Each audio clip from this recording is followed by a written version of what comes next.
Hello বন্ধুরা, আমি শ্রেয়া। আমার নতুন একটা ভিডিওতে তোমাদের ওয়েলকাম জানাই। তো আগের ভিডিওতে তোমরা দেখলে যে আমরা পুরী এসেছি। তো হোটেলে রীতিমতো আমরা সবাই ফ্রেশ হয়ে স্নান করে ড্রেস আপ করে আমরা এখন যাচ্ছি মন্দিরে পুজো দেওয়ার জন্য। তো পুজোটা আমরা কেন দিচ্ছি সেটা তোমাদেরকে বলছি। এখানে আমরা পৌঁছে গেছি পায়ে হেঁটে আমাদের হোটেল থেকে 10 মিনিট, পুরীর হোটেল থেকে। আমরা এখানে এই দোকানে জুতো, ফোন সমস্ত কিছু জমা দিয়ে আমরা এখন ভেতরে যাব পুজো দেওয়ার জন্য। তো এদিকে আমরা পুজো দিয়ে বেরিয়েছি। এখানে আমরা পুজো দেওয়ার পর আমরা পেট পুজো করতে যাচ্ছিলাম। ভেতরে যেহেতু কোনো কিছু অ্যালাউ ছিল না, তো সে কারণে আমরা ভেতরে কোনো কিছু ভিডিও করতে পারিনি, সেটা তোমরা সবাই জেনে থাকবে। এখানে হোটেলের সামনেই এখানে একটা আইসক্রিম দোকান ছিল, বাস্কিন রবিন। এখানে এসে আমরা, প্রচণ্ড গরম ছিল বাইরে, তো আমরা এখানে ঠিক করছিলাম যে কে কোন ফ্লেভারের আইসক্রিমটা খাবো। এখানে খাওয়া দাওয়া করবার জন্য আমরা ভেতরে এলাম। তো ভাই, সুবর্ণ, আমার ভাই, সবাই মিলে আমরা এখানে আইসক্রিম যে যা চয়েস করে নিয়েছি। তো এখানে আইসক্রিম খেয়ে তাড়াতাড়ি করছিলাম আমি, কারণ মাম্মাম হোটেলে বাবা মায়ের কাছে আছে। খুব ভালো ছিল আইসক্রিমের টেস্টটা, আমার তো খুব ভালো লেগেছে। তোমাদের যারা খেয়েছো এখানে জানিও কেমন লাগে এখানকার আইসক্রিম। আর আমি যেই ফ্লেভারই চয়েস করি না কেন, ভাইয়েরটা তো আমি ছাড়িয়ে খাবই।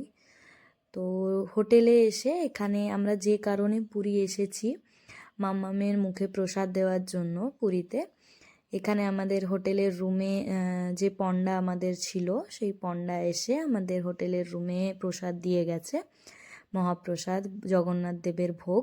তো এটাই মাম্মাম প্রথম খাবে।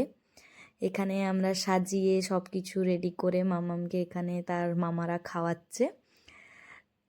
আমার মনে অনেক দিনের ইচ্ছে ছিল যে আমি যখন কনসিভ করেছিলাম, আমি মনে মনে ভেবেছিলাম যে আমার ছেলে হোক বা মেয়ে যাই হোক না কেন, আমি তার মুখে প্রসাদ আমি পুরীতে এসেই করব।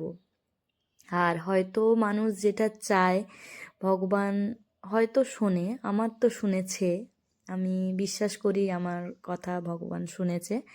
তো আমার মনস্কামনা পূর্ণ হয়েছে। আমি পুরীতে এসেই প্রসাদ খাওয়াতে পেরেছি আমার মেয়েকে। প্রসাদ আমরা নিজেরা খাওয়া দাওয়া করবার পর হোটেলে কিছুক্ষণ রেস্ট নিয়ে বিকেলবেলা চলে গেছিলাম আরেকবার মন্দির দর্শনে, কারণ কাল সকালেই আমাদের ট্রেন, একদিনের জন্যই এসেছি। তো এখানে ভগবানকে আমরা বাইরে থেকেই দর্শন করবার পর আমরা চলে গেছিলাম স্বর্গদ্বার।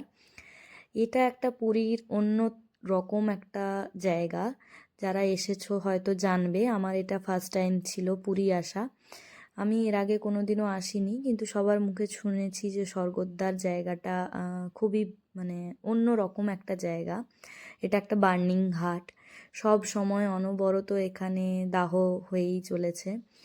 তো ওখান থেকে বেরিয়ে আমরা যাচ্ছি এখন সি বিচের দিকে, কারণ জানো তো আমরা বাঙালিরা যেখানেই ঘুরতে যাই, আমাদের আশেপাশে পাড়া প্রতিবেশী আত্মীয় স্বজনের জন্য কিছু না কিছু কিনে নিয়ে যেতেই হবে। তো আমরা মার্কেটিংয়ের জন্য এখানে একটা মার্কেট প্লেসে এসেছিলাম। তো এখানেই ভিডিওটা আমরা শেষ করছি। আমরা এখানে পরের দিন সকালে আমাদের ট্রেন ছিল, ট্রেনে আমরা উঠে গেছি, এখন বাড়ি ফেরার পালা। ট্রিপটা খুবই শর্ট ছিল, কারণ সামনেই মাম্মামের মুখে ভাত। তো আমাদের ঘুরতে যাওয়ার কোনো প্ল্যান ছিল না, এটা ছিল মাম্মামের মুখে প্রসাদ দেওয়ার জন্যই একটা আউটিং বলতে পারো। একদিনের জন্যই গেছিলাম।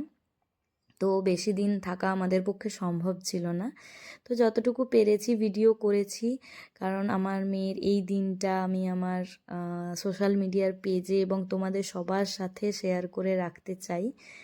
আস্তে আস্তে মেয়েটাও বড় হয়ে যাচ্ছে, তো তোমরা সবাই পাশে থেকো। Tata, by.